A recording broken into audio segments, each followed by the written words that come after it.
Истории инки из Лапландии.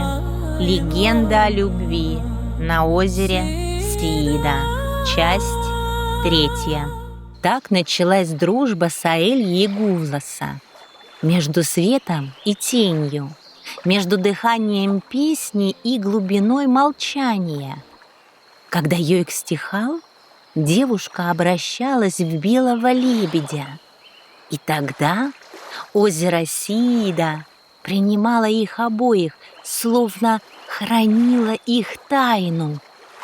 Они плыли рядом, белое крыло и черное крыло, свет на воде и отражение ночи в ее глубине.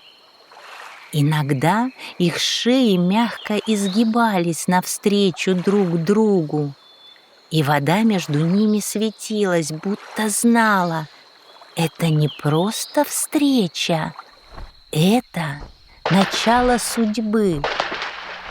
Они летали над тундрой, под ними расстилались серебряные мхи, озера, как зеркало неба, и стадо оленей медленно двигались по земле.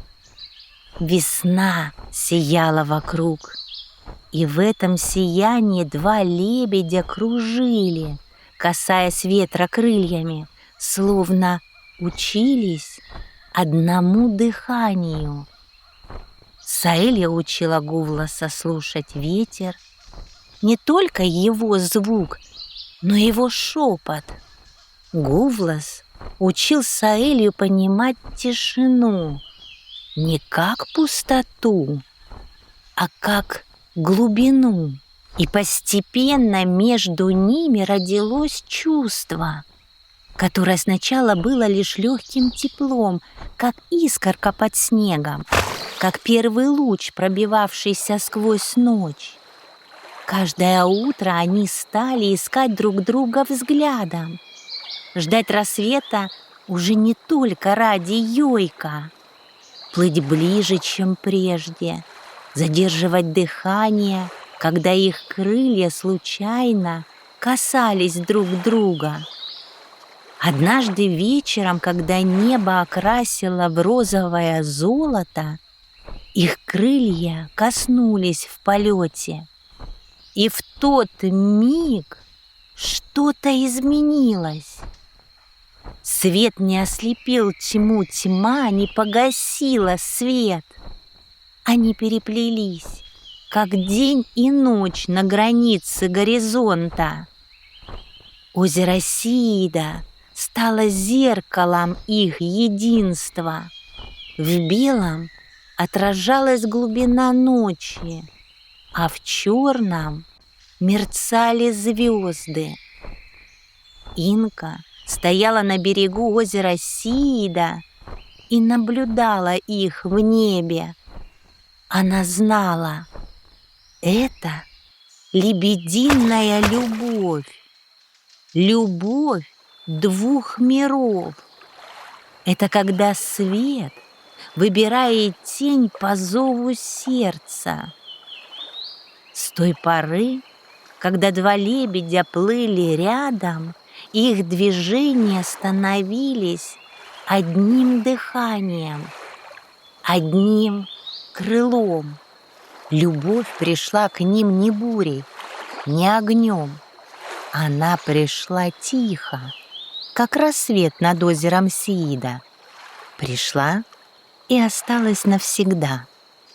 Но глубоко под землей, там, куда никогда не достигает ветер, и где вода темнее самой ночи, древние своды Нижнего мира хранили иное дыхание.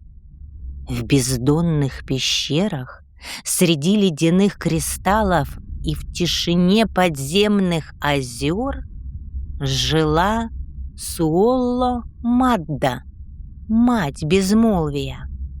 Она была старше многих гор. Ее дыхание знали все камни, ее шаги помнили подземные воды. Она хранила тишину глубин так же бережно, как мать хранит сон своего ребенка. Но когда-то, много веков назад, она родила Гувласа, и черные воды Нижнего мира на мгновение озарились мягким светом. И тогда древние духи глубин, те, чьи голоса звучат лишь в каменной памяти мира, напомнили ей древнее пророчество.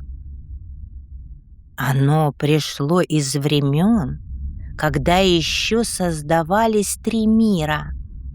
Духи Нижнего мира сказали ей: «У тебя, Суолла Мадда, сын Гувлас, чье сердце соткано из тишины.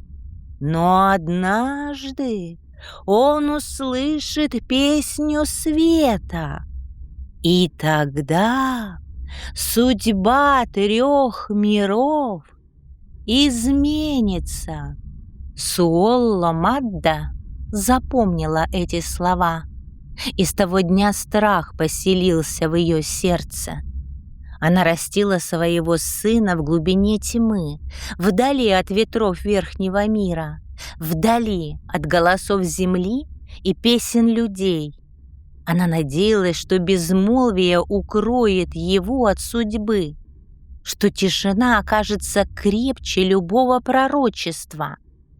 Но однажды сама тьма сказала ей, что ее сын Гувлас больше не принадлежит только бездне.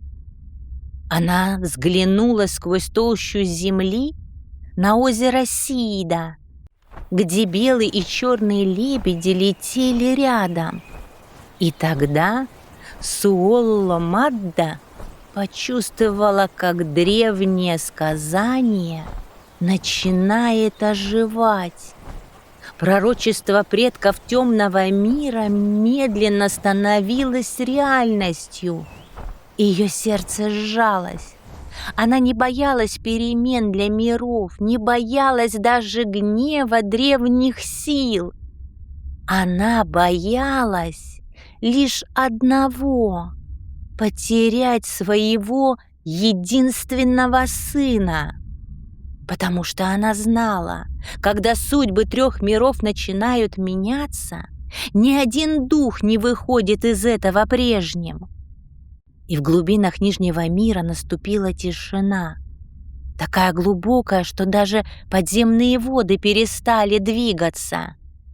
Суолла Мадда долго смотрела сквозь толщу земли, туда, где над озером Сиида кружили два лебедя, белое крыло и черное крыло, свет и тень.